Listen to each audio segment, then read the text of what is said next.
विरोधी ये सरकार नहीं चलेगी, नहीं चलेगी, देश विरोधी ये सरकार नहीं चलेगी, नहीं चलेगी, चंदा चोरी की सरकार नहीं चलेगी, नहीं चलेगी, चंदा चोरी की सरकार नहीं चलेगी, नहीं चलेगी, राम विरोधी ये सरकार नहीं चलेगी, नहीं चलेगी। आखिर उस राजभवन मार्च के पीछे क्या उद्देश्य था, क्या पर्पस था, इसी के सिलसिले में बात करने के लिए अभी हमारे साथ जुड़े हैं अभिमन्यु जी और ललन जी।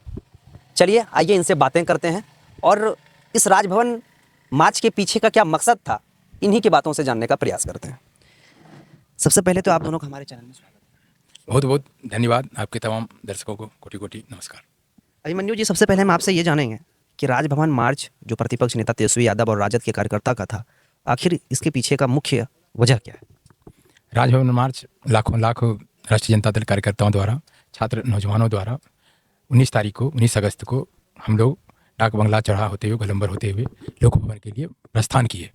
उसके पीछे मुख्य उद्देश्य था जो सरकार की नीति है युवा नौजवान के प्रति, छात्र के प्रति, छात्र का जब प्रदर्शन हो रहा था 25 जुलाई से उस समय प्रदर्शन जो है दिल्ली जंतर मंतर पे, पटना में भी, बिहार में भी, सीवान में छात्रों पे AK-47 से वार किया गया, जो कि आप आज़ादी के समय भी देखे होइएगा।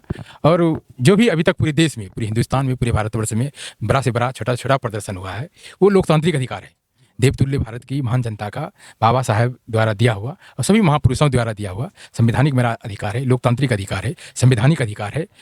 आप उस पर 47 चला रहे हैं, AK-47 से गोली दाग रहे हैं, जो कल देश का भविष्य है, वही युवा नौजवान पूरे देश का भविष्य है, स्टेट का भविष्य है। कल वही पदाधिकारी बनेगा, कल वही BDO, SDO, DM, कलेक्टर, जज, ऐसे तमाम कल देश को चलाने वाले वही युवा नौजवान है। आप युवा नौजवानों पे AK-47 से वार कर रहे हैं, देश के भविष्य पे वार कर रहे हैं।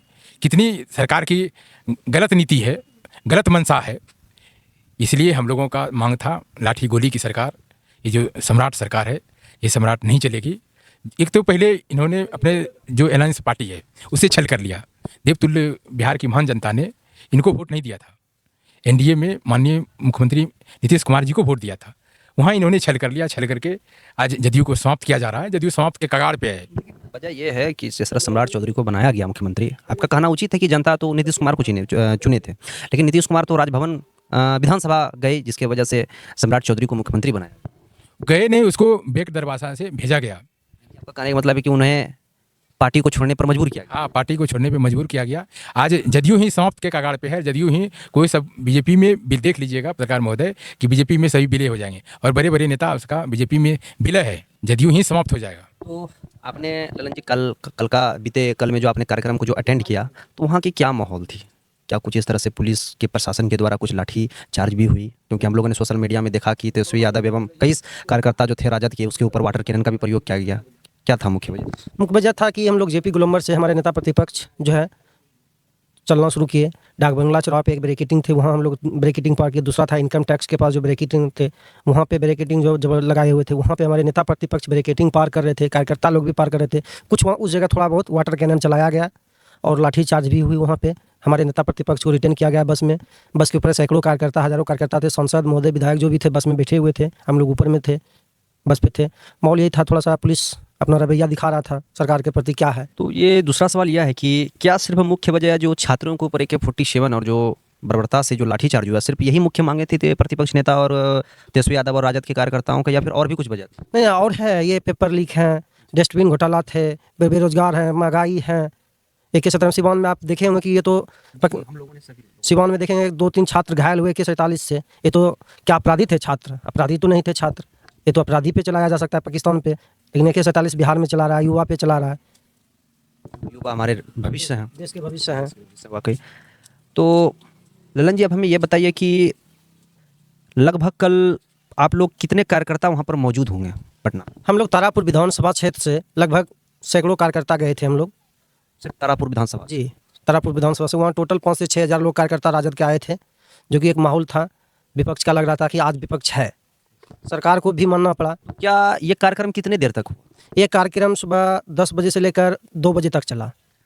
एंड में ये कहाँ तक पहुंचा? इसका निष्कर्ष क्या निकला? जो आप लोगों की मांगे थी, जो राजभवन मार्च जिस मकसद से किया गया, क्या वो मकसद पूरी हुई या अधूरी है? नहीं, मकसद तो हम लोग आधा वहाँ जो JP गोलंबर इनकम टैक्स के पास से कुछ दूरी पे राजद कार्यालय के आगे जाके हम लोग को रोका गया। फिर प्रशासन के द्वारा एक ऐसा बैरिकेडिंग कि अभी आज तक आप लोग नहीं देखेंगे, बालू से लदा हुआ ट्रैक्टर से बैरिकेडिंग बनाया हुआ था।